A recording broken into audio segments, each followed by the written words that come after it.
Tiniyak ng Department of Agriculture na susunod ang mga supermarket sa ipinatutupad na maximum suggested retail price sa imported na bigas. Bukod dyan, available din ang 36 pesos na kada kilo ng sulit rice. Si Isaiah Mirafuentes ng PTV sa Balitang Pambansa Live.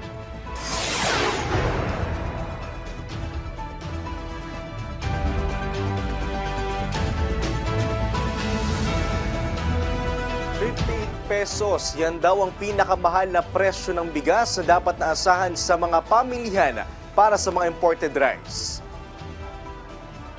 Simula ngayong araw, magtatalaga ang Department of Agriculture ng maximum suggested retail price sa imported rice. Ayon sa DA, simula ngayong January 20, 58 pesos na ang pinakamahal na imported rice. Bago nito kasi umaabot ng 65 pesos ang halaga na imported na bigas sa mga pamilihan.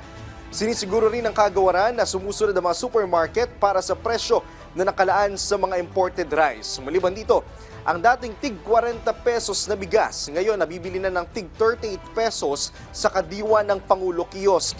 Ito naman yung mga bigas na RFA 25 o 25% broken.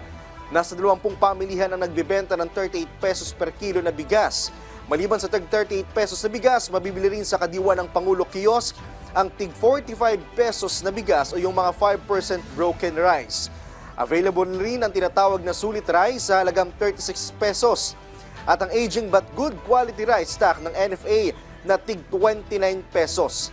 Nakikipag-ugnayan naman ang Department of Agriculture sa Metro Manila mayors na gawing available ang mga murang bigas ng pamahalaan sa lahat ng pampubliko at pribadong palengke sa Metro Manila.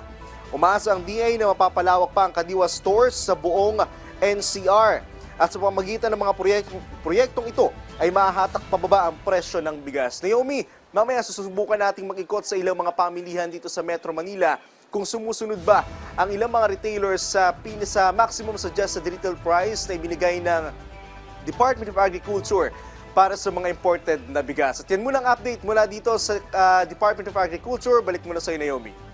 Maraming salamat, Isaiah Mirafuentes.